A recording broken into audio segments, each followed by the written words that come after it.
Sugar mills association ने चीनी की कीमतों में इजाफे की खबरों को बेबुनियाद करार देते हुए कहा है कि कीमत में इजाफे से मुतल्लिक़ खबरों में कोई सरप्लस चीनी की बरामद की इजाज़त दी थी।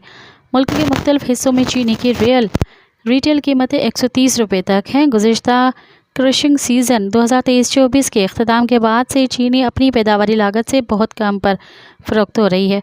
शुगर मिल्स एसोसिएशन के मुताबिक पिछले 2 क्रशिंग सीज़न में गन्ने की कीमत तकरीबन 2 गुना हो गई थी।